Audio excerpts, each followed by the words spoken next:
الحمد لله والصلاة والسلام على رسول الله وعلى آله وصحبه ومن والاه.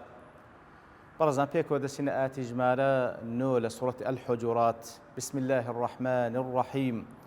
وإن طائفتان من المؤمنين اقتتلوا فأصلحوا بينهما فإن بغت إحداهما على الأخرى فقاتلوا التي تبغي حتى تفيء إلى أمر الله فإن فاءت فأصلحوا بينهما بالعدل وأقسطوا إن الله يحب المقسطين. بەڵێ خۆشەویستان لێرەدا باس لە حاڵەتێک دەکات کە وەکو ئینسان هەرچەندە موسڵمانیشە بەڵام جار بەجار تووشی مەشاکل و گرفت دێ. ئەو دینە دینێکی واقعیە، دینێکی مثالی و خەیالی نییە. ئیتر بالفعل تەمەشا دەکەی خەیر و جیل کەوا جیلی سەحابەیە خوان لێ ڕازی بی لە دوای پێغەمبەر صلی الله علیه وسلم مەشاکل و گرفت لە نێوانیان پەیدا بوو. ئیتر و دینێکی واقعی و دینێکی خەیالی و مثالی نییە. بەڵام کاتێکەوە مشکلە پەیدا بوو بە چ شێوەیەک ڕەفتار بکەن.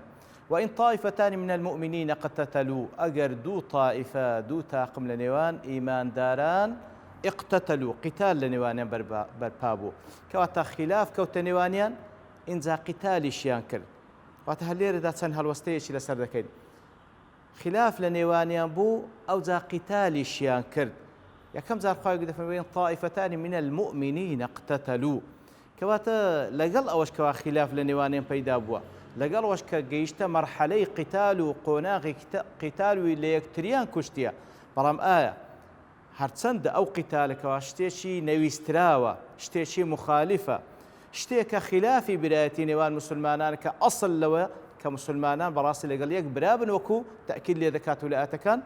بەڵام شتەکە ڕوویدا بەو قیتال و بەو خلافێکە لە نێوانیاندا پێ کافر دەبن نەخێر. بەڵێ کوشتنی مسلمان کە لەلایەن مسلمانێکەوە دەکوژرێ بەڕاستی کەبیرە و گوناه و تاوانێکی زۆر گەورەیە و وەکو لە سوورەتی ئەنیسا زۆر بە توندی خوای گەورە هەڕەشەی لێ دەکات.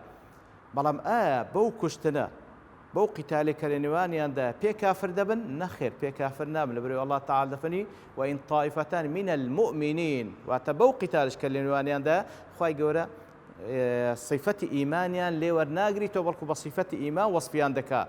وإن طائفتان من المؤمنين اقتتلوا فأصلحوا بينهما. ئیتر ئەو دوو طائفەیە کەوا قیتال لە نێوانیان پەیدا بوو مووقیفی ئەوانی تر چ بی؟ متفەرج بن؟ نەخێر، بەڵکو پێویستە فأصلحوا بينهما، پێویستە ئیصلاح لە نێوانیان بکەن. لەبەرەوەی ئەسڵ لە مسلمانان ئەوەی کەوا لەگەڵ یەکتری برابن، نابی تەماشایان بکەن. فأصلحوا بينهما بەسی ئیصلاح دەکرێت بۆی کەوا هەردوو لا بجێڕیەوە سەر کتابی خوای گەورە سبحانه وتعالى سەر سونەتی پێغەمبەر صلی الله علیه وسلم. حتما کاتێکەوە ناکۆچی لە نێوانیان بووە گەیشتە حەدی قتال حتما خلاف لە نێوانیاندا لەسەر مەسئلەیەک بۆکەوە یەک لەوانە لەسەر ناحەقە حەسەب ئەو میزانی کە هەیتمان کەوا قورئان و سونە لێ فأصلحوا بينهما بەچی بە کتابی خوای گەورە بە سونەتی پێغەمبەر صلی الله علیه وسلم. فإن بغت إحداهما على الأخرى ئەگەر یەک لەوانە ظلمی لەوەی تریان کرد ئەوە فقاتلوا التي تبغي حتى تفيء إلى أمر الله. لێرەدا عینی ئەو طائفەی کەوا دەیەوێت ئیصلاح لە نێوانیان بکە پێویستە فعلا دەور ببینی.